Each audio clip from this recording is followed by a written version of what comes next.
The line. And a pitch to bench. Change hit in the air to deep right field. That goes to Lindsay. And to save. He's done.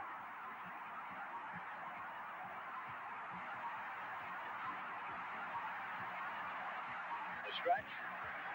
And the 1-1 pitch to McRae. In the dirt. It's a wild pitch. Here comes Foster. The Reds win the pennant. Bob Moose throws a wild pitch, and the Reds have won the National League pennant. No miracles here. On today's Crafting the Call, we are discussing Al Michaels, specifically appreciating Al Michaels in the 1980s. I'm Jesse Goldberg-Strassler with the Lansing Lugnuts. And I'm Josh Suchon with the Albuquerque Isotopes. And Jesse, I'm really excited about this episode. I loved listening to Al Michaels do baseball during the 80s. Quick story before we start this episode. So I went to college in the early 90s, and back then it was still very common for radio and TV people to not use their real names, especially if they had a name like Suchon that people could not pronounce. And so for my first story at San Diego State in a classroom, I signed off as Al. No, I didn't sign off as Al Michaels. Because of Al Michaels, I signed off as Josh Michaels. And my classmates started looking at me like, who's Josh Michaels? Like, what are you doing? And it led to this full-on classroom discussion about whether or not you should use your real name or whether you should use a different name, whether you should be proud of your own name. But what if it's a difficult name to pronounce? And people in the class asked me, well, why did you use Michaels? And I said, well, because of Al Michaels, because I love listening to him. And I feel like a lot of the mannerisms that I have on the air, I just picked up just through osmosis from listening to Al Michaels so often through the 80s.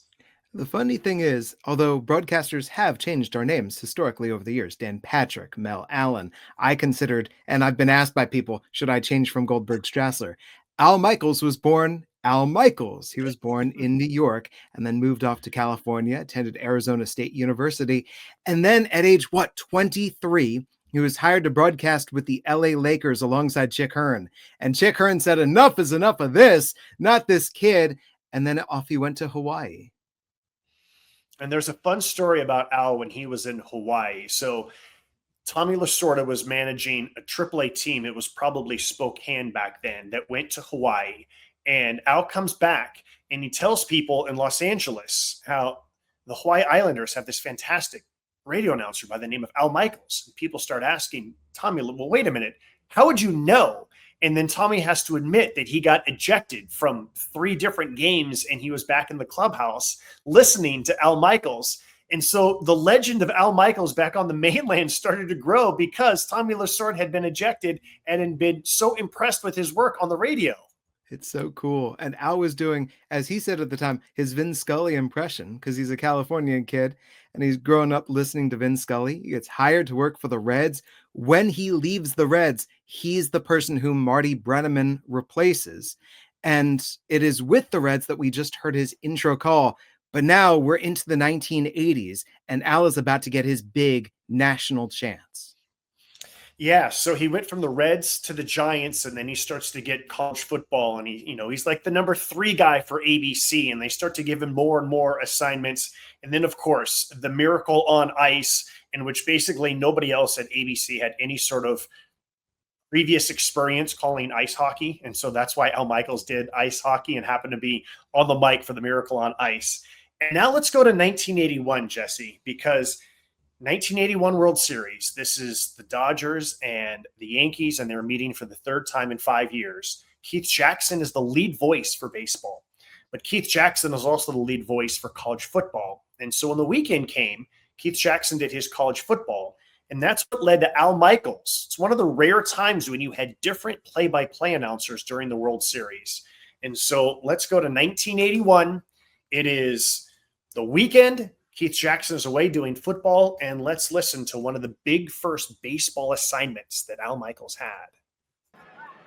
Valenzuela back to the plate with a Scrooge missing, and Randolph is aboard. So you can get away with some bad pitches early. 0-2 pitch is grounded toward third and backhanded by Say, who goes to Lopes in time there for the fourth. Not only great players that play every day, they have guys on the bench that can come in and do almost an equal job. And Whitfield is aboard. So Valenzuela with control trouble here in the first inning. The runners go again. The 3-2 pitch is grounded to short. Russell goes to Lopes. In time there. 100 to get the double play. Gets on. They're going to better chance of getting some runs. Down the line in right field and dropping in for extra bases. Pinella will chase it down. Plays the hop perfectly, but Lopes has a stand-up double. He comes to life with Russell at the plate. Billy up there to bunt him along. Good bunt. And nobody's there. First and third. Baker gets under it and pops it up. Willie Randolph, the second baseman, will make the play at the edge of the grass. One down. Get out in front. Down he goes on a breaking pitch. Ran it down and in on Garvey. The 2-2 to say. It's hit high in the air to deep left field. Whitfield on it back. She's gone.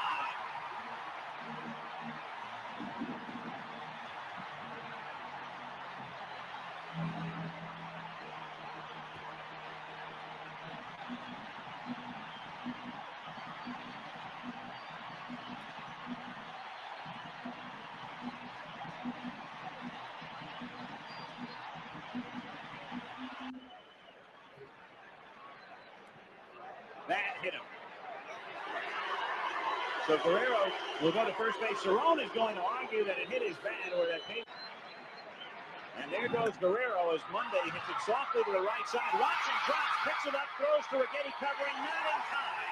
And all the way to third goes Guerrero.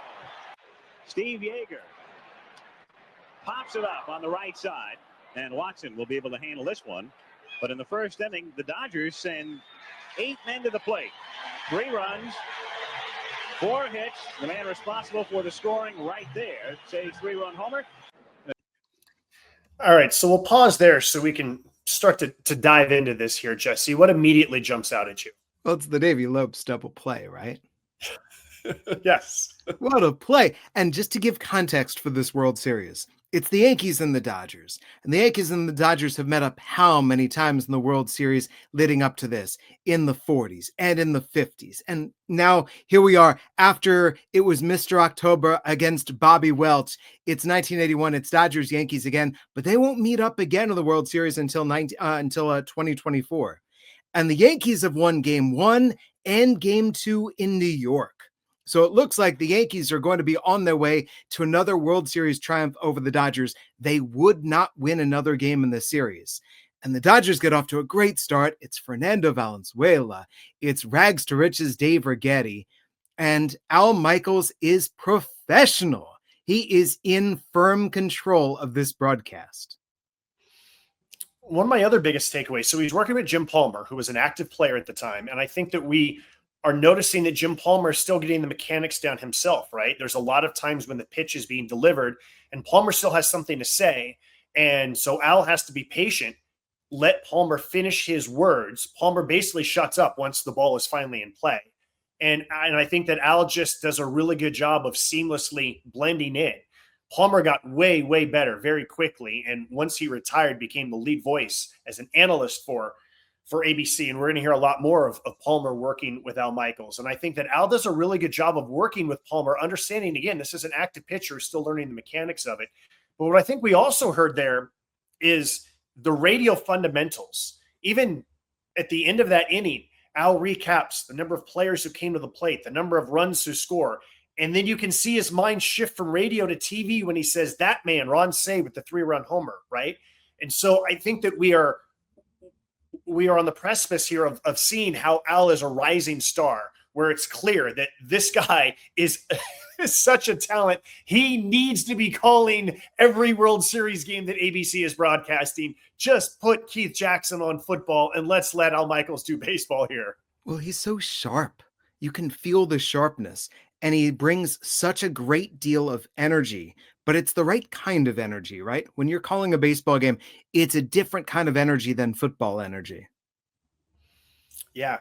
And even on that play at first base, the bunt, I thought was a good description. The play at first base that's close. I think that Al has the ability to quickly talk when a lot of things are happening and yet not get flustered. And I think that's something that all of us struggle with from time to time, right? A lot of things are happening. Does the brain trigger the mouth to say these words in an efficient way that's accurate while all this action is going on? And again, even that bunt play, I think, is an example of how Al's brain and his mouth work the way that you want it to work in those situations. I would also argue that when you contrast this with 1972, it's clear that the 9 years, he's got more control over his voice. Yeah, you can barely tell that it's Michaels in that 1972 clip, right? Like there's a few phrases and you go, okay, that's Al. But here we are, 1981, and you absolutely positively know, like this is Al Michaels. This is the way that Al sounded for 30 years. All right, so after 1981, ABC realized we cannot have Keith Jackson calling World Series games anymore. Like Humbe! Al Michaels is the future for ABC Sports. And so in the 80s, for people who don't know, both ABC and NBC had the rights. And so they basically flip-flopped. So if you had the World Series, then you did not have the All-Star game. So one of the networks would have the All-Star game and the League Championship Series, and the other network would have the World Series, and then you would flip-flop the next year. So it was basically the Al Michaels and Vin Scully show as well. So let's start here in 1983. This is just basically the final out as Al called all games of the 1983 World Series. 0-2 the count on Maddox. A liner, and the Orioles are the world champions.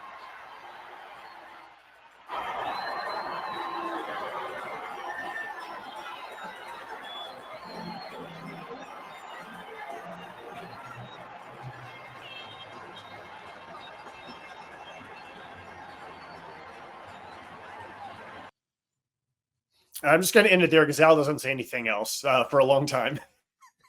Go ahead, Jesse. Nope, I got nothing.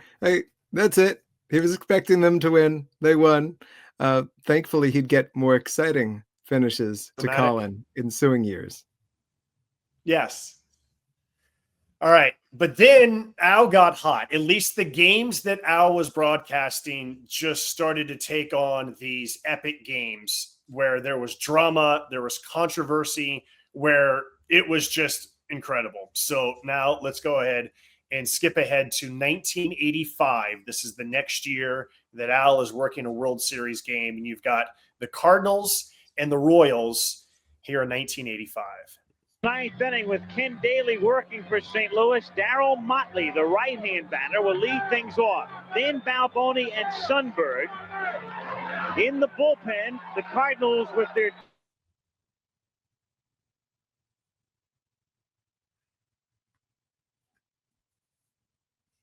Cardinals 3 outs away from giving Whitey Herzog a second world championship in 4 seasons.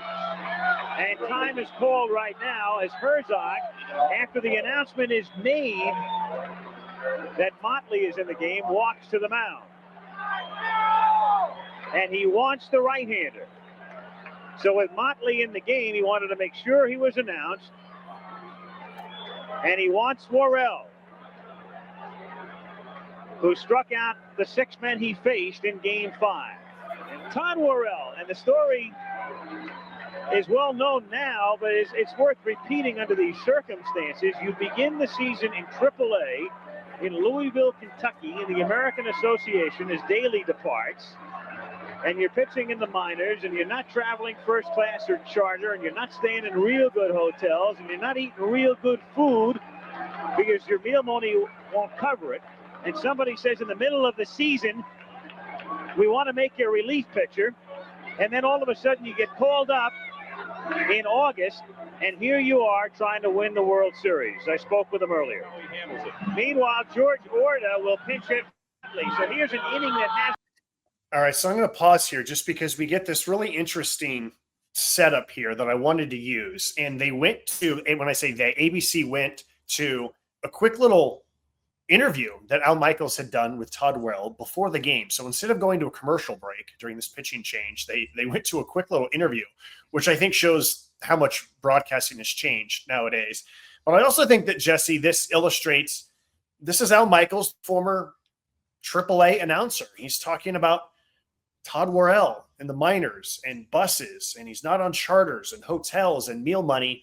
And he's doing all of this to set the stage here for this dramatic moment as the Cardinals are 3 outs away from another World Series win here in the 80s. Let me also make mention, how cool is Whitey Herzog's jacket? Josh, the tone that Al uses to describe this. He does not say Todd Worrell was riding on a bus and he was called into his manager's office and his manager's name was this. The way that he frames this story is casual, it is informal, and it is second person. You're riding on the bus. You're in AAA. Suddenly somebody calls you into his office and says this. The way that he goes through a big story with main details, and by starting it off by saying, it's well worth repeating. You've heard this story before, but just in case you haven't, it really is beautiful connective storytelling. Trying to close out a World Series here. They had won it in 1982, and now here they are 3 outs away from trying to win it again in 1985, and let's let the drama continue. Even started, and we've had 3 changes: a pinch hitter, a new pitcher, and then a pinch hitter for the pinch hitter. Orta looks at a strike on the outer half. Balboni on deck, and then Sunberg. Sparky Anderson, the Tiger manager, interviewing Worrell on Good Morning America the other day, ended the interview, and I loved it. He said, Todd, thank God you're in the National League, and stay there.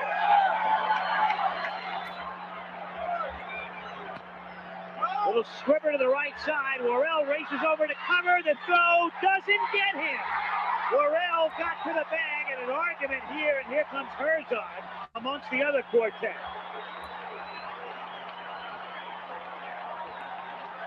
First base umpire is Denkinger, American League.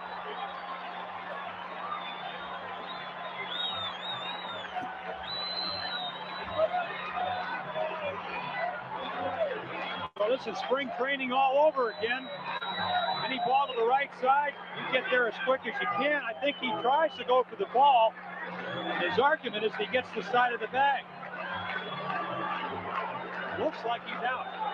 From that angle, let's take a look from this one. Again, Clark with the toss. Oh, yes.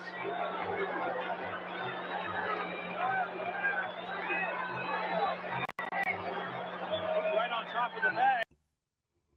All right, I'm going to pause it right there. I feel like this was the moment, Jesse, when America said, give us instant replay. Well, especially because you can see clearly from all the angles that this inning should have started off with 1 out and nobody on. I like the way that Al was framing things, though. We first hear Jim Palmer say, looks like he was out. And then Al says, from that angle, let's look at this one. We end up seeing it from 3 different angles. Al studied journalism at Arizona State, and I think that the journalism principles are things that would become very evident throughout his broadcasting career, even if it wasn't necessarily like hard news. I mean, this is the World Series, but I think that you hear that journalistic background in from that angle. Let's look at this one. It's also the partnership between broadcaster and director. Just everyone working in concert together. Al has made the call. And now he's going to tell you, all right, here's who's arguing. Here comes Whitey. The umpire is Denkinger, American League umpire. All right, let's have a look. And then he leads with Jim letting him know what Jim sees. And then Al working his way through. He's the conductor. It's really beautifully handled by all parties. And it's interesting too, just adding American League umpire, right? There was separate umpires back then. It was a thing. American League versus National League was much different than it is nowadays. And just a little detail, American League umpire. I don't think there's any doubt about it. Only in one person's mind. So Orta gets on, and Balboni is at the plate. Balboni is single flied out and walked. You're in a funny situation here, too. Here's your power guy, but in a fun situation, really. Well, the classic line is you play to win on the road and tie at home, but only, again, the manager's job is to work within the limitations of his player. And I'm not sure if Steve Balboni can bunt. Josh, the mix of the audio, doesn't it sound to you like Al and Jim are fighting to make themselves heard over the din? Yeah, it does. And this is one of those where you just don't know if that's how it got recorded in 1985 and how, all these years later, we're just not hearing it quite as well based on the fact that it was recorded on tape back then versus like how we hear it now. But yeah, it sounds like that it's really, really loud in Kansas City and you can barely hear them. But even again here, I like this framing, right? Steve Balboni was the only guy who really hit home runs for the Royals back then. And framing, this is a bunt situation. This is peak mid 80s baseball. Guy gets on, you say you got to bunt, but you got Steve Balboni at the plate, right? Cardinals don't expect him to. He pops it up in foul ground, and Clark comes over to the dugout with Porter, and Clark doesn't know where he is and can't make the play. And what's happening in the ninth inning, and you can see the shoulder hunch, Clark has spent his whole career in right field. He has made a pretty good adjustment to first base, but he came off the bag, and I'm not saying he made the mistake on a Motley ball, but he's been involved now in the first two plays of the ninth inning. Well, the mistake he makes is looking at Porter. By then, the ball is back over his head. I talked to him before the series. He said he really hasn't felt comfortable at first base, especially on throwing. There is another example. 0-2 with Balboni trying to hit that one onto the freeway. McRae on deck.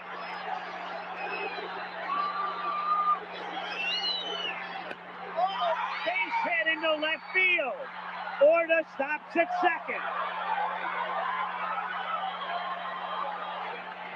And now Sundberg really compelled to swing away, though Pendleton remains shallow at third. Now he starts to back up. But he's going to bunt with two strikes. Lays it down. Worrell looks at third, throws, and gets him on a close play at third. And that couldn't be any closer. All right, so I'm going to pause it here so we can kind of go through these last few plays. I like the phrasing, Clark doesn't know where he is on that missed pop-up, right? And then Jim Palmer immediately jumping in with the mistake that he made. And we talked to him before the series, and he still does not feel comfortable at first base after all those years in the outfield. I think that Palmer and Michaels are just on it right away. And then we've obviously edited this because it's a super long half inning. But, even with two strikes, Sundberg drops down a bunt. This is classic 1980s baseball, Jesse. Balboni trying to hit it onto the freeway. Yeah. The words are so good. The atmosphere, everything about this, the broadcasting, the game, the moment feels big. Worrell getting that out at third base. This is marvelous, wonderful, and to use an Al word, it's compelling stuff.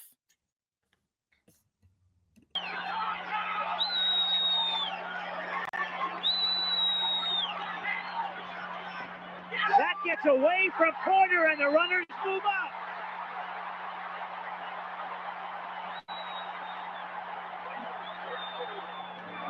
And you can see the four fingers held up by Hal Lanier, indicating he doesn't have to hold up four, he only has to hold up two because the count's already 2-0.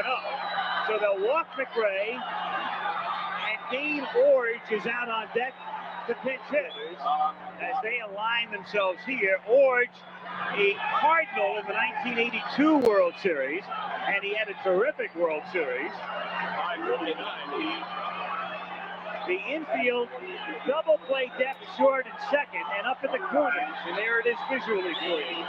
Play is if it hit the first or third, you're coming home. John Watson is the runner at first base, running for McRae.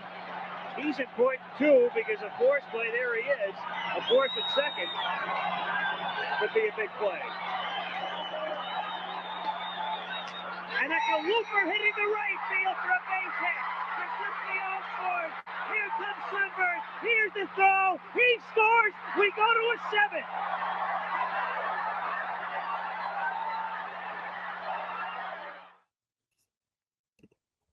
We go to a 7th.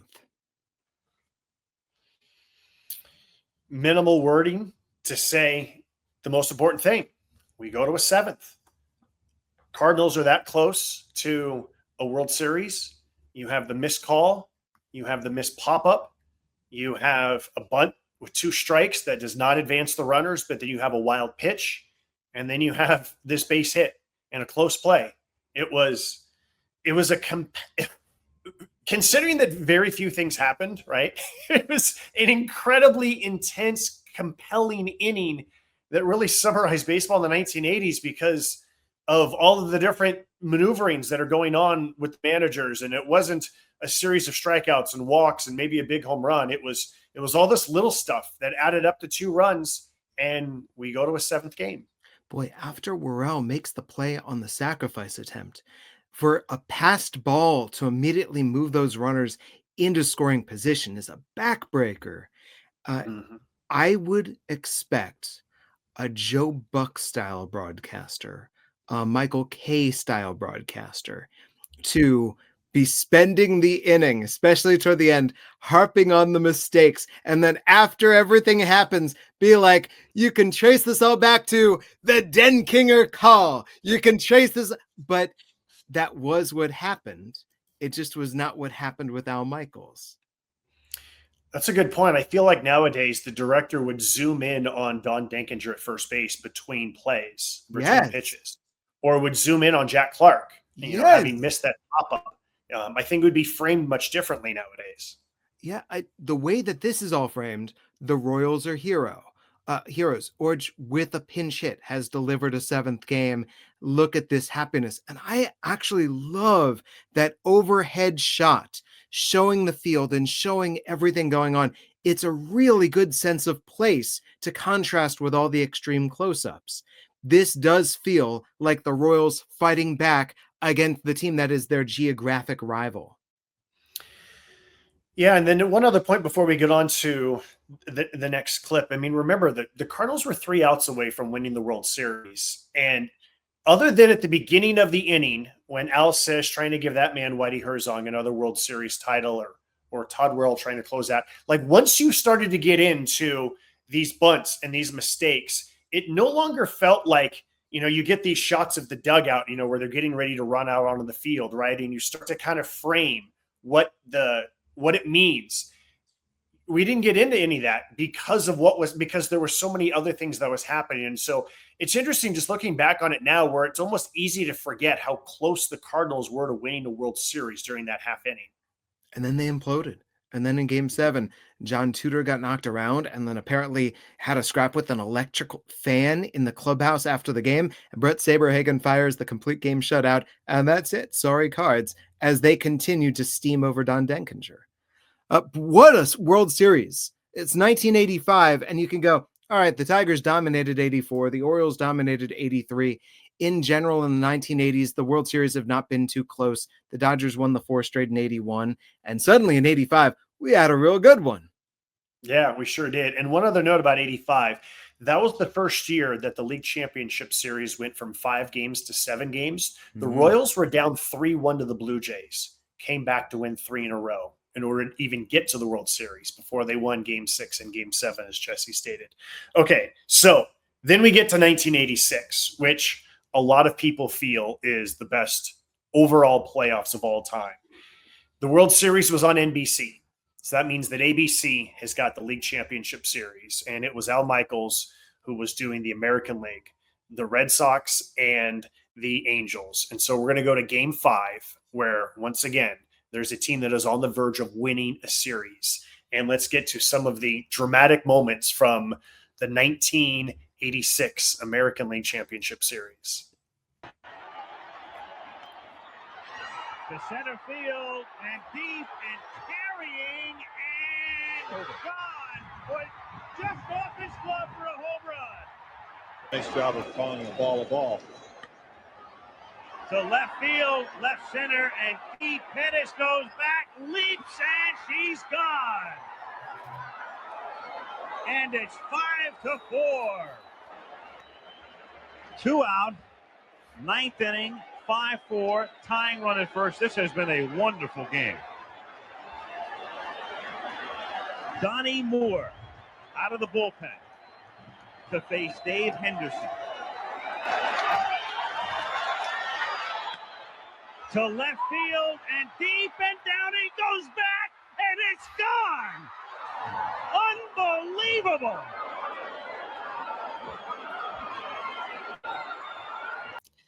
Let me pause there with Hendu running around the bases for your initial thoughts, Jesse. Poor Donnie Moore. And then after that, so the first word that would come to mind for me when Al Michaels gets excited, 72 onward, is shrill, that his voice goes up. And we've talked with other broadcasters, right? What do you do in a big moment? What should you do with your voice? Should you get low? Should you punch it in? And his voice gets up. But the other thing that his voice gets is raw. And that whole word, unbelievable. You can feel that he meant it when he said that he has really enjoyed the game. What a baseball game. And you can tell that he means it when he describes this home run as unbelievable. For people who don't know, the reason why Dave Henderson was even in this game is because Tony Armas got hurt earlier in that game in center field. So Hendu replaces him, has the ball go off his glove for a home run earlier in the game, right? So he's the GOAT back when GOAT was not greatest of all time, back when GOAT was, this is the guy who cost us the game. And then to see Don Baylor hit the 2-run homer, and then Hendu hits this 2-strike home run. There was that entire at bat, just foul ball after foul ball. And you see the police are on the field getting ready to be in position so the fans don't go storming on the field in Anaheim, because that was a thing. And then Hendu hits this home run. Day baseball, but this game has so much more. So let's get back to it.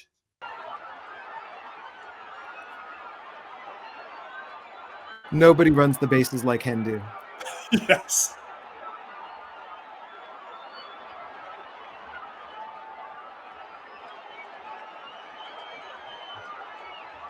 You're looking at one for the ages here. Hit sharply by Barrett for a base hit. Evans can throw. Jones is coming home. The throw home is there. No, he's safe. Infield in, outfield in. Because a fly ball deep enough, and that's that. Popped up shallow right field. Wilfonger's tagging, but it's just a shallow fly ball. Evans makes the catch, and they can't take the chance. 2 down. Broken bat, caught by Crawford. We go to the 10th, if you can take it. Aaron goes, it's hit in the air to deep left field, right to the fence, and he makes the catch, and had to look down to make sure. I want to pause here because there was a couple of plays here when he says Evans can throw. I think that's a great, quick little description. And I think he almost gets caught because he says the throw is there. No, he's safe. And I think that's a great recovery where he almost got ahead of himself. And then that last catch with Jim Rice, you can see or hear the way that Al is stringing out his words, because I think he is just as much in disbelief as Jim Rice himself that Jim Rice caught this ball, because you hear these and because he wants to make sure that he gets the call right. If you can take it is very much Al's going, can I take it? He's so good, Josh, with plain language. Let's say you're calling a game, a run scores, the championship is clinched, the team marches onward, they win the pennant. I don't know if you would say this. I don't know if I would say, and that's that. The infield is in, the outfield is in, because one run scores, and that's that. And that's what I mean. Everything is just so plain. Everything is just straight at it and brutal and direct, and I love it. And now, once again, it's Donnie Moore versus Dave Henderson. It is round 2 of this same matchup. And it's drilled to the gap in left center field, deep enough to score a run. Pettis makes the catch. Baylor tags. Red Sox lead 7-6. wrapped up. Here comes Stapleton. Next plane to Boston. So understated. Next plane to Boston. Just that quick. Next plane to Boston. Yeah, it was, man, that game was something. I watched that entire game at home. That game was amazing. Like, again, that entire 1986 playoffs was just, you cannot miss a pitch because the drama of that series was just really something. And I was just on it. He was just, like, I feel like you can hear his smile, and you can also hear how stunned he is that everything that is transpiring throughout the course of that game. I mean, this is why you do it. This is why you watch. This is why you love baseball. Meanwhile, Mike Scott and Nolan Ryan are giving the Mets all that they can handle on the other side. But here you go. You've got the cursed Red Sox. You've got the Angels who've never been there. And what an unbelievable series with the twists. And in the end, it's the Red Sox on the West Coast who punched their ticket onward to greater heartbreak ahead. But I'm glad that was Al on the call to contrast Vin Scully on the other side with Vin's poetry, Al's plain spoken, here's how I'm feeling, here's what's happening. All right. So one of the other things that Al Michaels has really been known for is just the monologue that begins a game. So slightly off chronologically here, we're going to get to the 1986 All-Star game here in a moment. And this was originally basically a philosophy of ABC Sports that we're just going to put the camera on the play-by-play announcer, and the play-by-play announcer is just going to talk for a long time. And then he's going to bring in an analyst or maybe another analyst or lead it to an interview. And basically, as Al Michaels' career has gone from ABC to NBC to Amazon, we continue to see this, where it's kind of like this opening long monologue, something that just doesn't happen with anybody else these days. And I think that what Al did in the 1986 All-Star game perfectly sums up like how good he was at it and what you actually can do when it's not just someone just rambling on, but these are all the different things that Al highlights, which I think is really good from the 1986 All-Star game.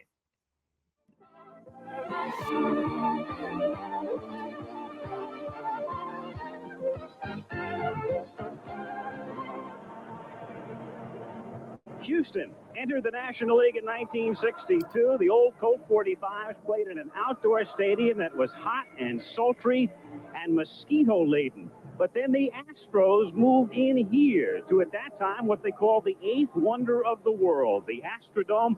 We take it so much for granted now as domed stadiums dot the landscape coast to coast, but it's worth remembering this was the first of the indoor ballparks, and tonight it hosts the 57th All-Star Game.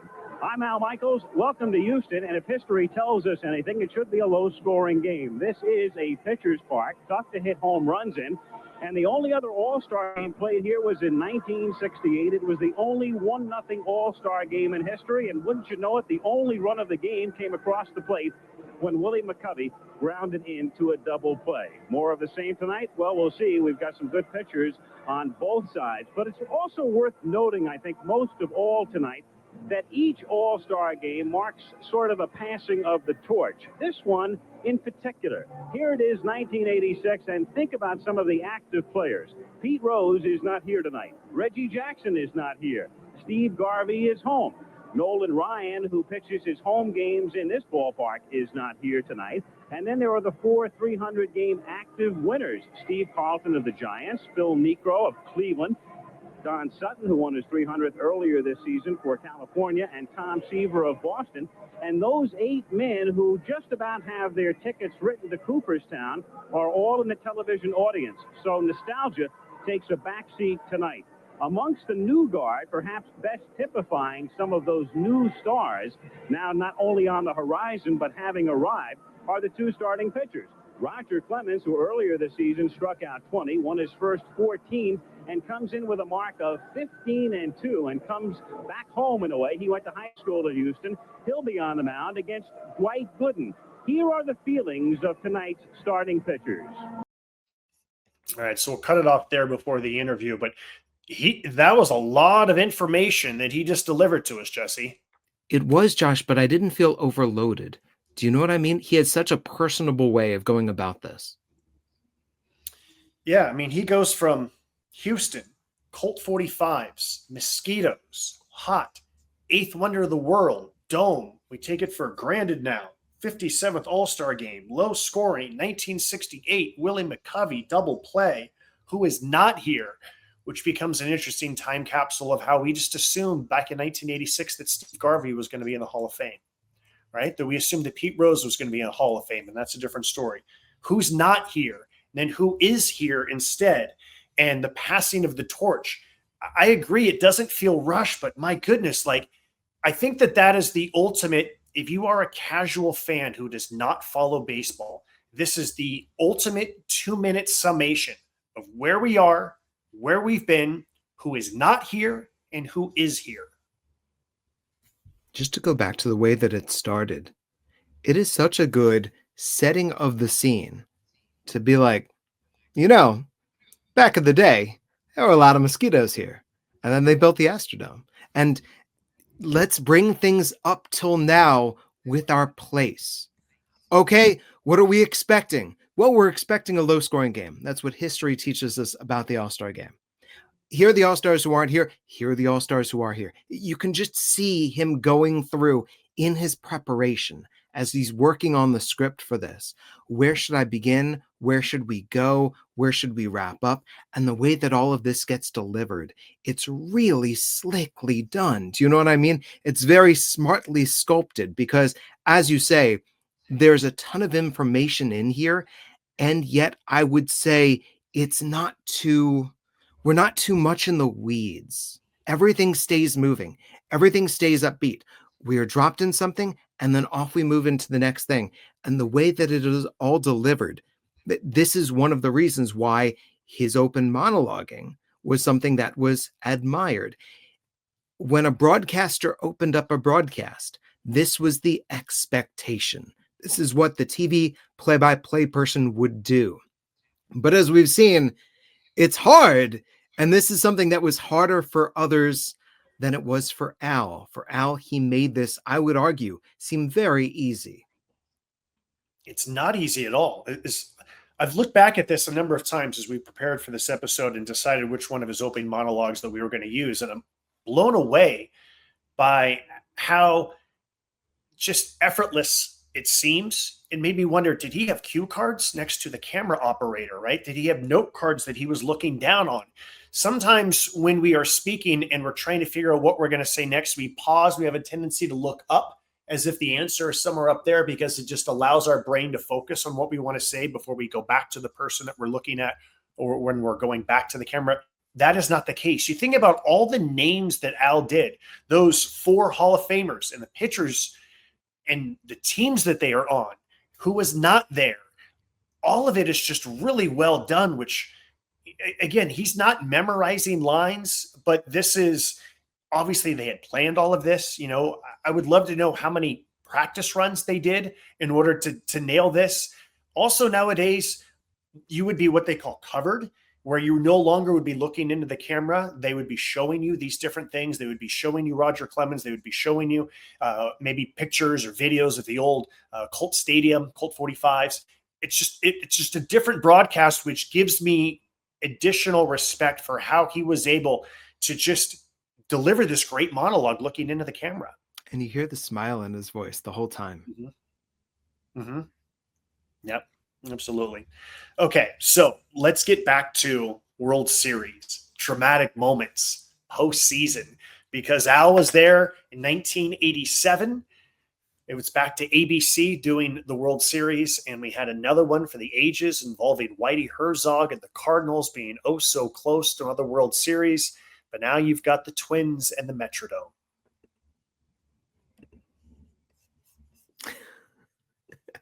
So dramatic.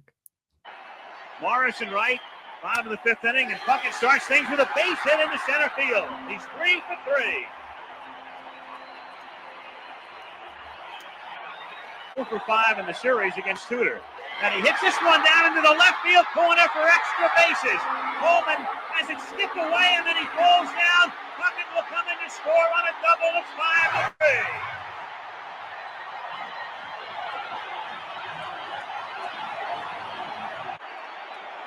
5-3 call. Line run at the plate with Guyetta at second. To deep left field, and that one is gone.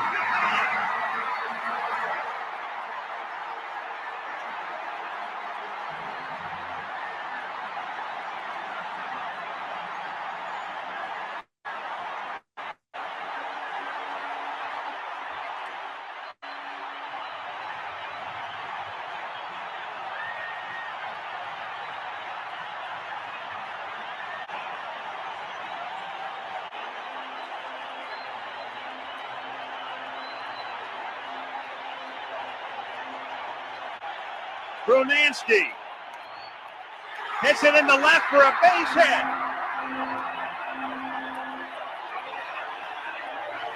Forget the decibel meter, get the Richter scale.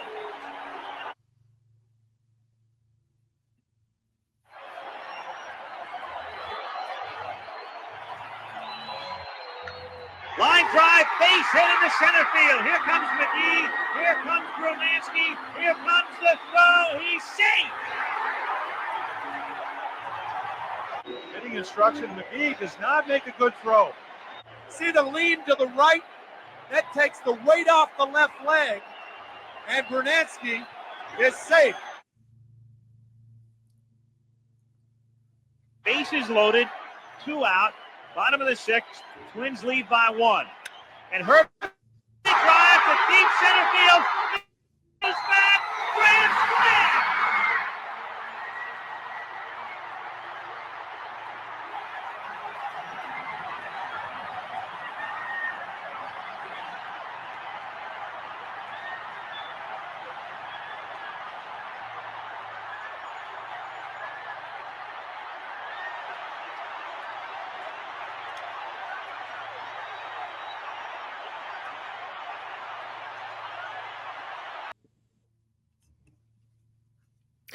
Okay, first, Kent Herbeck is going to break hands with his high fives.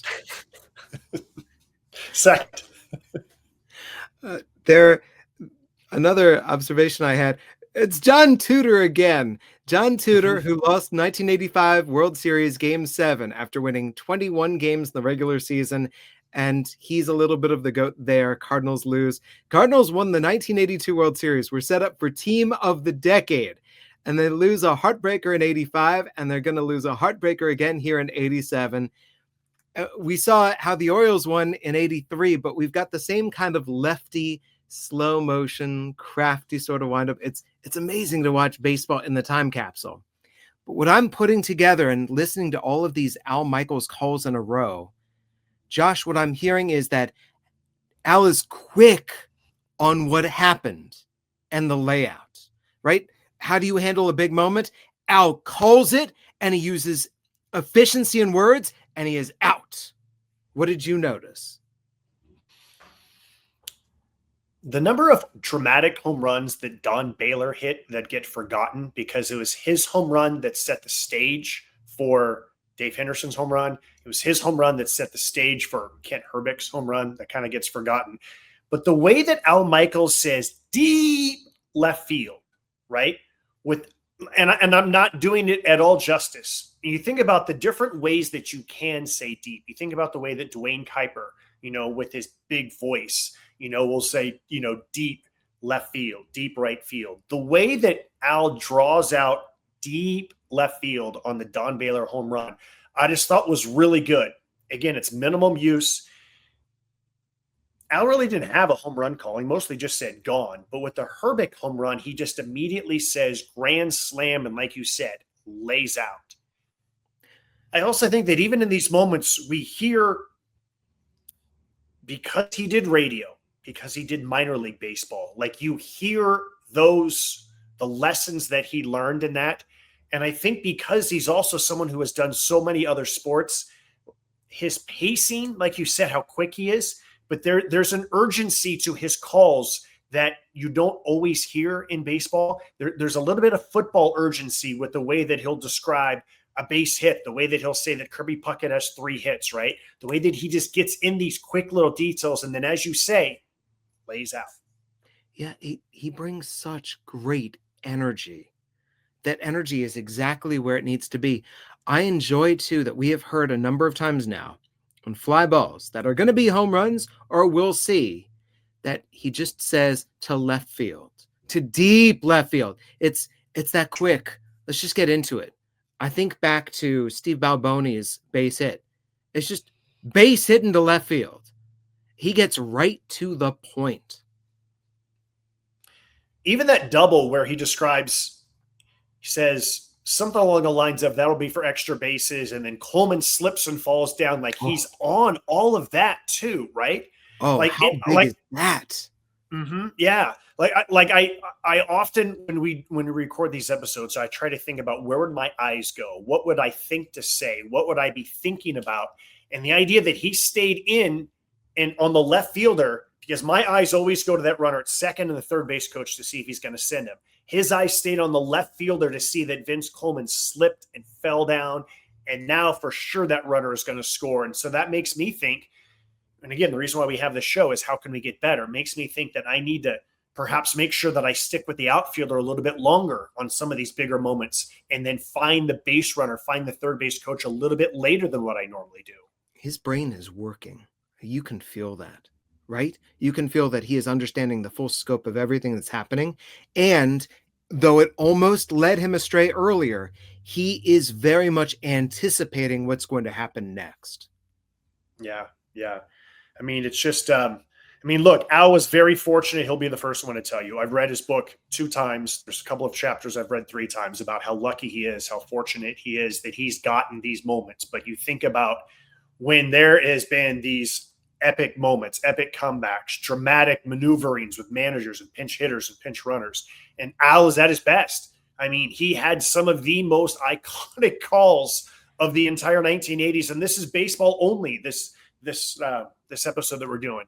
You could do more on football and hockey and everything else that he's done, but man, he's just, this is what a national broadcaster should sound like in these big moments. Although, just to confront that, here's what I find fascinating.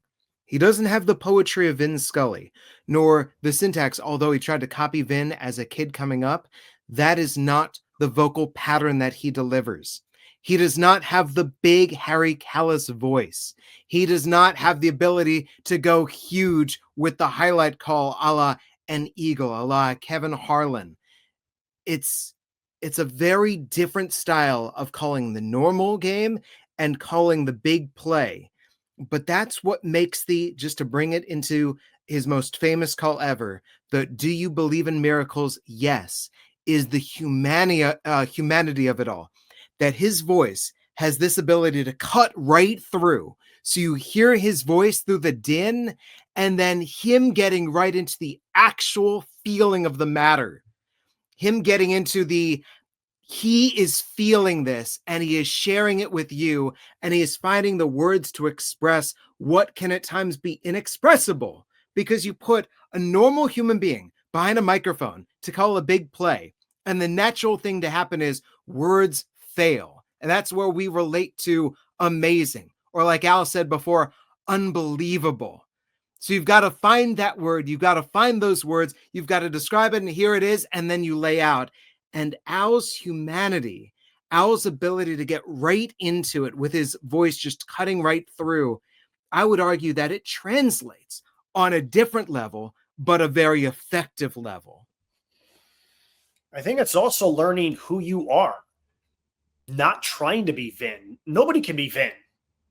And you don't always have the voice of a John Miller. So it's understanding who you are, what you are best at, and then being the best version of yourself, as opposed to trying to copy somebody. One of the other things I loved about the 80s was the contrast in styles between Vin Scully and Al Michaels, right?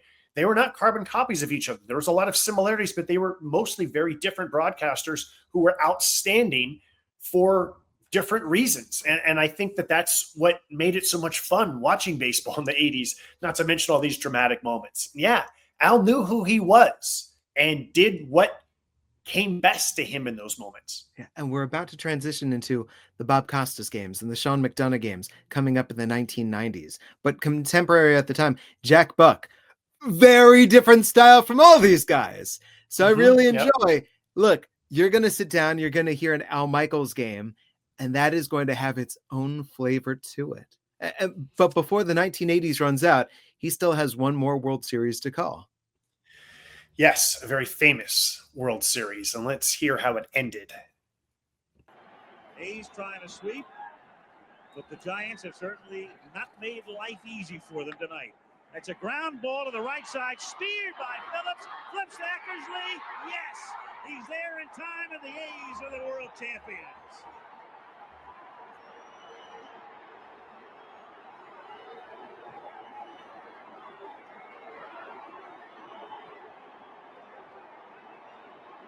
And a very appropriate play on which to end it. Excellent defensive play. They played excellent defensively the entire series. Home runs, speed, pitching, of course. And for the first time in 15 seasons, the World Championship goes to Oakland. McGuire had touched that ball, and Tony Phillips makes his third terrific play of this ball game and second of the inning.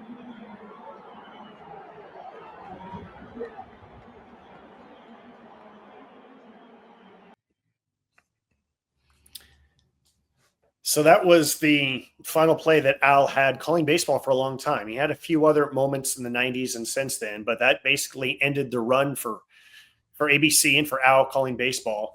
I want to go back on the different things that Al did in the 1980s, Jesse. As we mentioned, the Miracle on Ice 1980 Winter Olympics.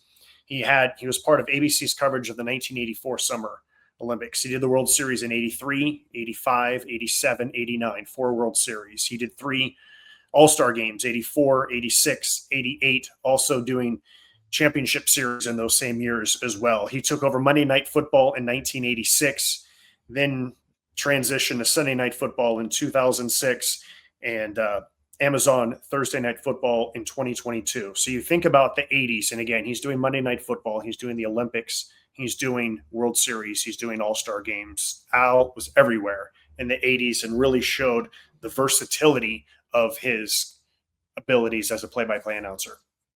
It's a pretty good run, huh? Mm-hmm. Yeah. Now, there's more to that 1989 postseason that you and I might want to delve into.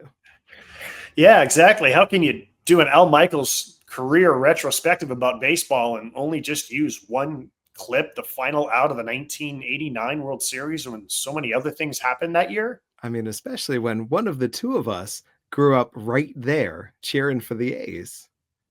And felt the earth shaking before one of those games. So that's coming up on a future Crafting the Call.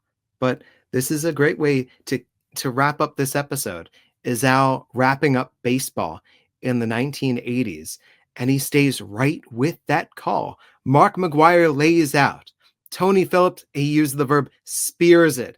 And then you've got the race between Eck and Brett Butler up the first base line. And you've got Al saying yes in the Marv Albert style to show they got the out. It was a brilliant defensive play. And then the capper of the A's winning the championship and the historical context of this. Even the smoothness that Al goes from one to the next. So he's talking about how the A's are on the verge of the sweep and how the Giants, I forget the exact phrasing that he used, but how haven't made it easy for them. Thank you. Not made it easy for them. And so it's not the traditional say something, pause, here's the pitch, here's the play, call it, right?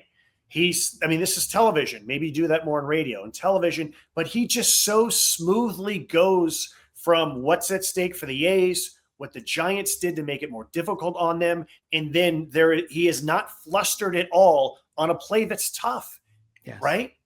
McGwire diving, Phillips coming over, Eckersley, the speed of Brett Butler all converging together and then punctuating the call. It's such a smooth transition when perhaps you're not completely ready for the final out at that very second. Yeah, it's difficult. His conversationalism, he's so good at being purely natural conversational. And then when action happens, he is right with it. He is ready for everything. His tongue, his brain, they are on point. And we have heard that throughout. and it finishes up that same way, because that play could have gone many different ways. How often have you ever seen Mark McGuire laying out to his right with a full-on dive like that? And Tony Phillips showing off the great range. And we've got the fastest guy on the Giants tearing up the line from the left-hand box. And he is ready for this. And then I think the other thing, to go full circle, that was a 3-man booth with Jim Palmer and Tim McCarver. And we didn't hear those two guys. And I think that goes to show how different broadcasting is now, where the analyst would be jumping all in. When those shots of the dugout, we would be hearing the analyst give his opinion about what's going on and all of that. And as soon as that last out is made, you would hear the analyst jump in usually.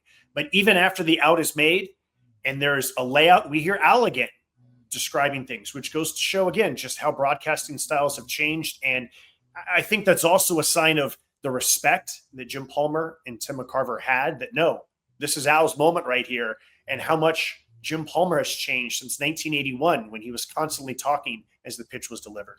Yes, I do think that there is this philosophical question. Whenever you turn onto a TV broadcast, whose broadcast is it? Is it the play-by-play guys? Is it the color persons? Is it a shared sort of thing? And I would argue that with Al Michaels on the call throughout the 80s, that an Al Michaels broadcast was an Al Michaels broadcast, and then the color people. But this is Al's to put a stamp on.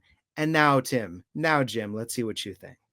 Mm-hmm. Yeah, I would agree with that. And I think basically to answer your question is it depends who's been there longest. Yes. Right? When Joe Buck took over, it was a Tim McCarver broadcast in which Joe would set him up because McCarver had been there for so long now. Right?